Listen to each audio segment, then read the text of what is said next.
purchase that I'm really quite proud of, called the Acacia Haze. Let's try to see if I can get it completely in the shot.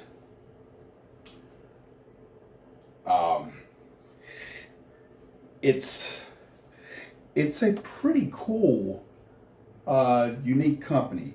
It's a burl maple top, and they use scrape binding, which means that when they finish the top, they then would take the time and carefully scrape around it, creating a binding effect. So see there, you can actually see how thick the burl top is.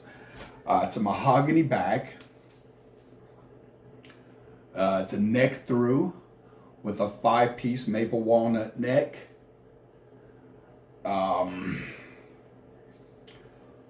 Floyd Rose original tremolo. The pickups, I believe, are a JB in the bridge and a 59 in the neck.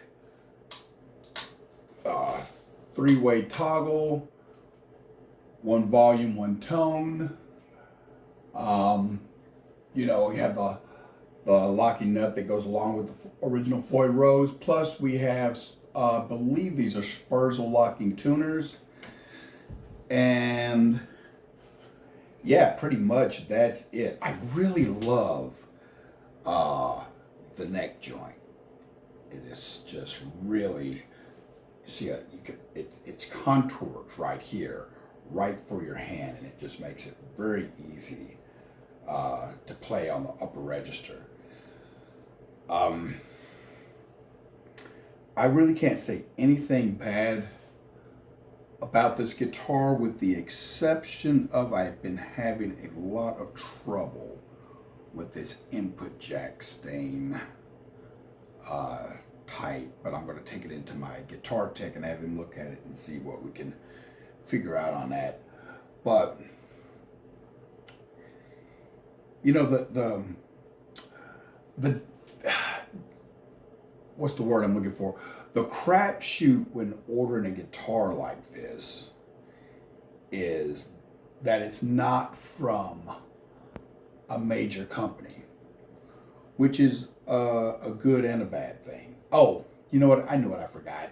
The neck has 2 carbon fiber reinforcement rods on either side to help prevent with twisting.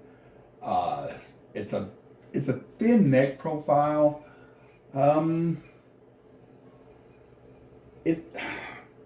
I would say just a little bit, like just a hair thicker than my Ibanez RGs. Not much.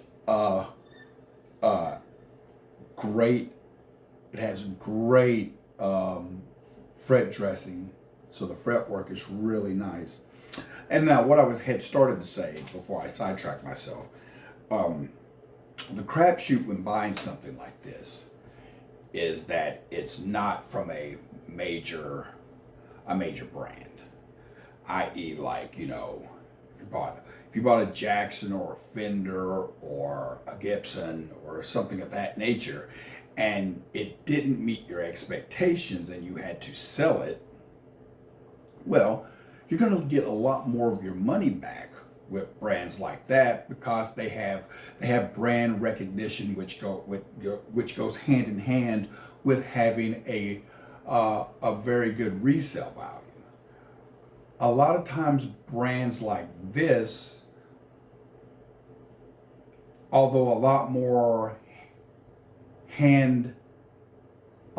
handmade, detail goes into an instrument like this from a smaller company, it doesn't have the brand recognition. So, case in point, this guitar here was probably about $2,500. Now, I would take a beating if I sold this guitar. unless I found someone who specifically was looking for this. But just selling it in general, I would take a beating, just of because the company's brand recognition isn't quite up there yet.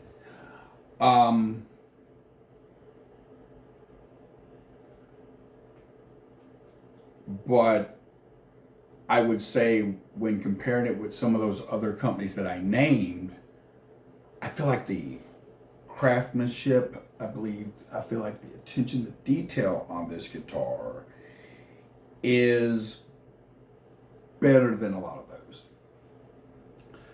When I bought this guitar, at the time when I bought this guitar, and I've owned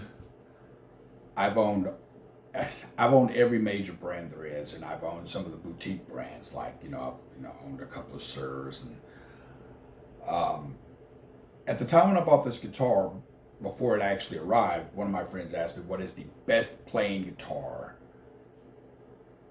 as far as fit and finish, fret work and everything? What is the best guitar that I have bought thus far? And it was like an easy answer, hands down. Up until this point, that guitar was my Ibanez J Custom that I owned, and that guitar was impeccable. I have not owned a guitar that I believe could touch that guitar as far as just how well it was put together, how well it was played, the amount of attention to detail that they put into that guitar as far as finishing it goes. I will say that this guitar is a very close second to my J Custom, and if it weren't for one thing, this guitar would be 100% on par with my Ibanez J Custom. And that is the only complaint which I had about this instrument was on the back here. You can't see it, which is why I'm not even going to try to turn it around to the camera for you to see. It's nothing that you can see. But if you were to run your hand up and down this neck, you get right here, and you can feel where when they put the final clear coat on the neck, it must have bubbled or something, and it got missed during the polishing and the buffing. That got missed. You can't see it. Like, even me looking at it, I can't see it, but I can feel it. I can feel the flaw in the clear coat. Now, the reason that's not a major thing, because all I need is some fine finishing wet sandpaper. I'll hit that and that'll smooth right out. So it's not a deal breaker, and it's nothing to say that, oh, that guitar sleeps in bounds, that J Custom sleep in bounds over this one because of this. Because this is like, you're talking about something that would take all of about less than 10 minutes to fix. I just haven't gotten around to doing it. But that is the only flaw, that right there. And a lot of times, if I don't tell people it's there, they don't even notice. So some of that could be my, super anal going over everything with a fine tooth comb, and but that is the only flaw that I think the guitar has. Other than that, visually, it is a stunning. I don't know if I can get a picture that really does that top justice. It is just beautiful. And then that neck through with the 5-piece maple walnut neck, it is just gorgeous. And one thing that Acacia guitars did that most guitar companies don't do is they come up with a headstock that I didn't find absolutely atrocious. You know, some companies, when they try to come up with their own new headstock designs, they come up with something like, well, yeah, it's new. You know, it's like it's the worst part of the guitar, but it's new. But I actually don't have a problem, well, with this headstock at all. Um, yeah, trying to think if there's any features on this that I have left out. Um, I don't think so. I've had it. I've had it for 10 months. Oh, and it's sorry. I also forgot it's an ebony fretboard. You know, it's got an ebony fretboard, and the side dots are lumen lays. Um, um, I guess a little bit is how I found out about Acacia. I stumbled upon a YouTube video of one of their endorsees, and I become very kind of interested in the company because, you know, I like I'm just like one of those weirdos. I like having stuff that's a little different, something that everyone else doesn't have, and I was intrigued, you know, especially by the quality of the instruments. I was also intrigued about how much was going on the guitars and the price and the price tag. Now, let me tell you now, you aren't for the price that I told you I paid for that one. You're not going to be able to get a brand new Acacia guitar. Um, that was the last one that they did before they revamped the line. Now, that's the Acacia Haze. They've revamped the line. Now all their guitars are carved top. Now, when I called to ask the owner questions about the company before I decided whether or not I was going to buy this guitar, I saw this guitar at extremeleftiguitars.com, and he was like, "Yeah, but we really like the stuff we're doing now better. You really should just order a guitar from us now." And I was like, "Well, how much? The exact same guitar that I'm looking at built now, how much would it be?" And he was like, "It was going to be like $1,000 more. It was going to be like $3,500." And I was like, "Yeah." And it wasn't the fact that it was $1,000 more that made me decide to get this one. It was the fact that I'm an old school Ibanez RG 550 kind of guy. So, you know, those are the type of super strats I like. You know, I like my flat top super strat style guitars. I'm not really like, I like carved top guitars. Don't get me wrong. Like, I like a Paul Reed Smith or, you know, arch top Les Paul.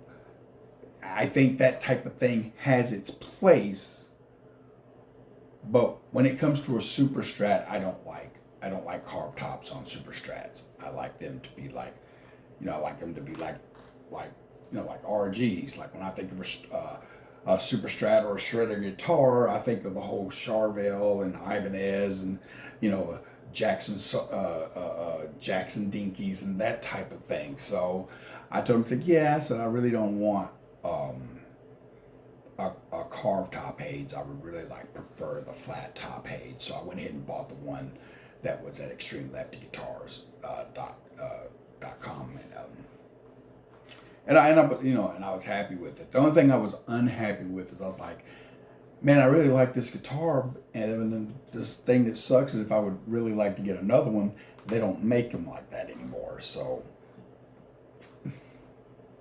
and you know, the likelihood that I'll run in that there's another left-handed Haze out there is probably more than likely not a thing.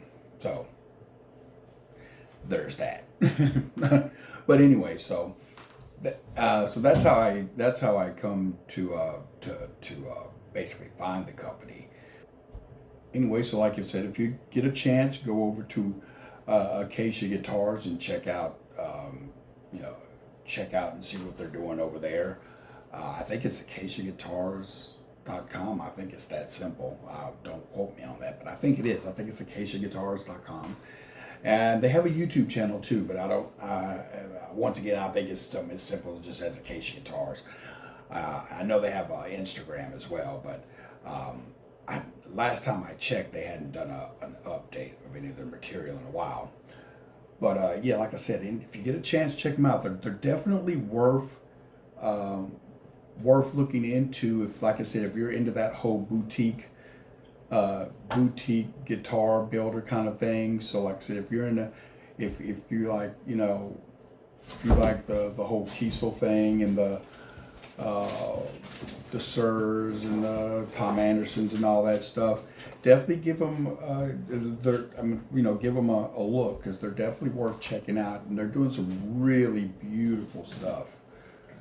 Especially now that they've converted everything to the carved top. Because see, I think the carved top appeals to more people than how I like guitars look. I think that is kind of like the way a lot of manufacturers and stuff are going. I'm just one of those. I don't think every guitar looks good with a carved top. I think it's very, it's very situational. And for me, a Super Strat needs to be flat. Just like for me, a Telecaster needs to be flat. I don't want an arch top Telecaster.